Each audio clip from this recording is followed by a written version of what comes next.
It is better to offer no excuse than a bad one. It is better to be alone than in bad company. If freedom of speech is taken away, then dumb and silent we may be led, like sheep to the slaughter. My mother was the most beautiful woman I ever saw. All I am, I owe to my mother. I attribute my success in life to the moral, intellectual, and physical education I received from her. But lest some unlucky event should happen unfavorable to my reputation, I beg it may be remembered by every gentleman in the room that I this day declare with the utmost sincerity, I do not think myself equal to the command I am honored with. A primary object should be the education of our youth in the science of government. In a republic, what species of knowledge can be equally important? And what duty more pressing than communicating it to those who are to be the future guardians of the liberties of the country? Be courteous to all, but intimate with few, and let those few be well tried before you give them your confidence. True friendship is a plant of slow growth and must undergo and withstand the shocks of adversity before it is entitled to appellation. A free people ought not only to be armed but disciplined, to which end a uniform and well-digested plan is requisite, and their safety and interest require that they should promote such manufactories as tend to render them independent of others for essential, particularly military supplies. In politics as in philosophy, my tenets are few and simple. The leading one of which, and indeed that which embraces most others, is to be honest and just to ourselves and to exact it from others, meddling as little as possible in their affairs where our own are not involved. If this maxim was generally adopted, wars would cease and our swords would soon be converted into reap hooks and our harvests to be more peaceful, abundant and happy. Human happiness and moral duty are inseparably connected. However political parties may now and then answer popular ends, they are likely in the course of time and things to become potent engines by which cunning, ambitious, and unprincipled men will be enabled to subvert the power of the people and to usurp for themselves the reins of government, destroying afterwards the very engines which have lifted them to unjust dominion.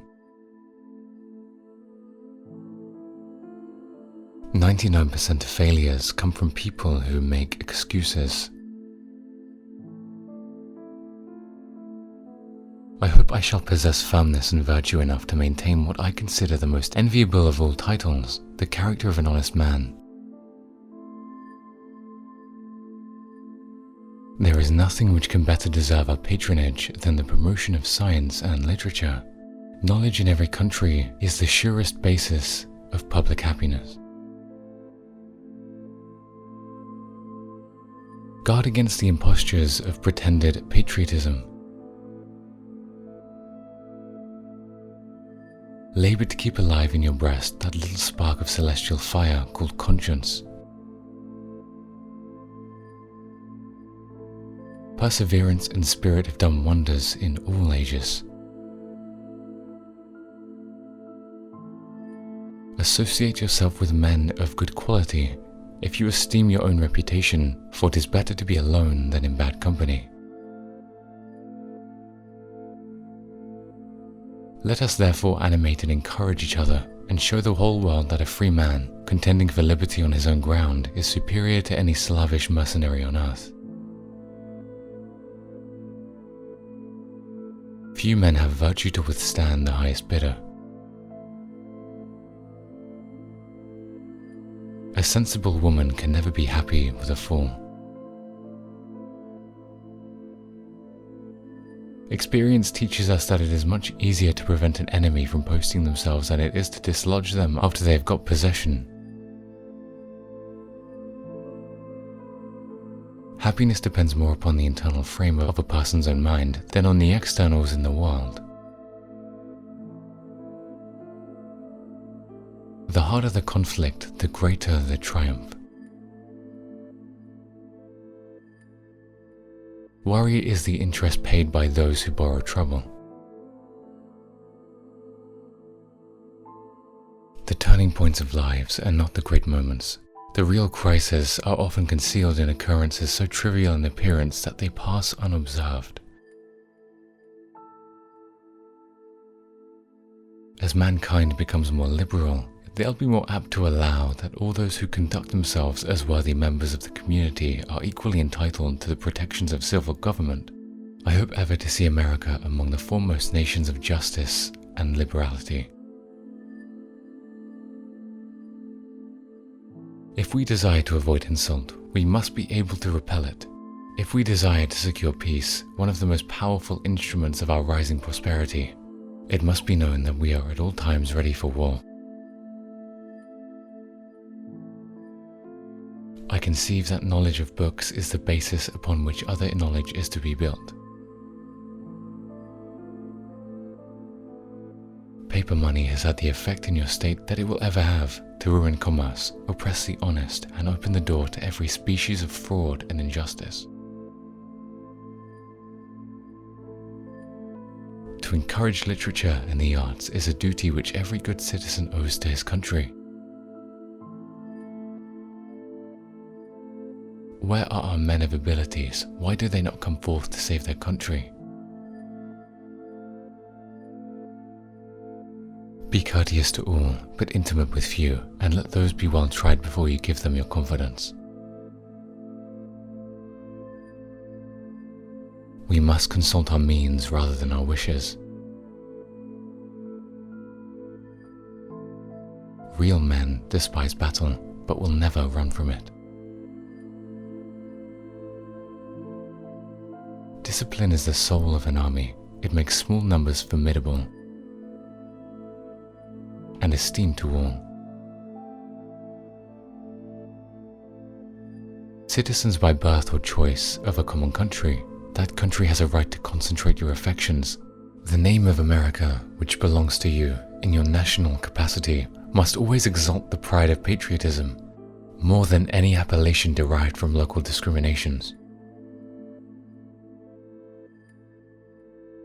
To persevere in one's duty and to be silent is the best answer to calumny.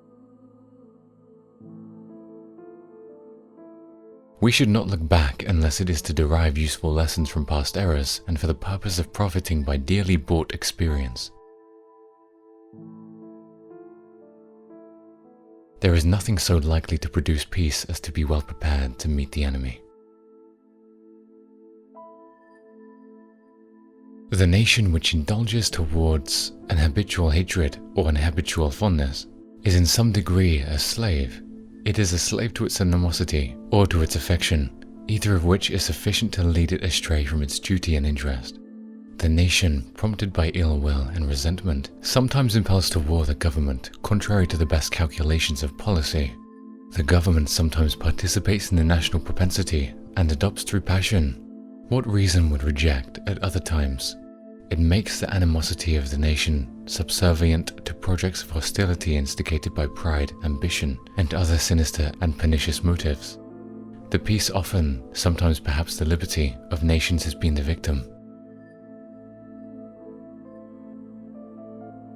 Let your heart feel for the afflictions and distress of everyone. I hold the maxim no less applicable to the public than to private affairs, that honesty is always the best policy. Overgrown military establishments which, under any form of government, are inauspicious to liberty, and which are to be regarded as particularly hostile to republican liberty. If to please the people, we offer what we ourselves disapprove, how can we afterwards defend our work? Let us raise a standard to which the wise and honest can repair. The rest is in the hands of God. The great rule of conduct for us in regard to foreign nations is in extending our commercial relations.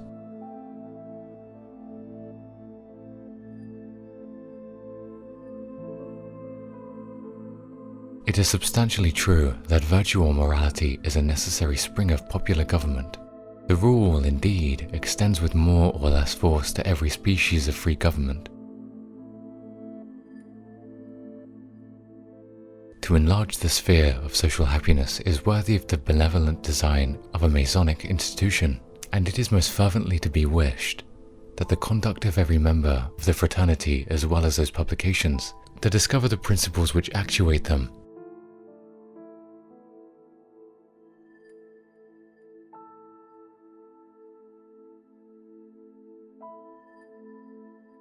no punishment, in my opinion, is too great for the man who can build his greatness upon his country's ruin. Nothing is more essential than the permanent, inveterate antipathies against particular nations and passionate attachments for others should be excluded, and that, in place of them, just and admissible feelings towards all should be cultivated.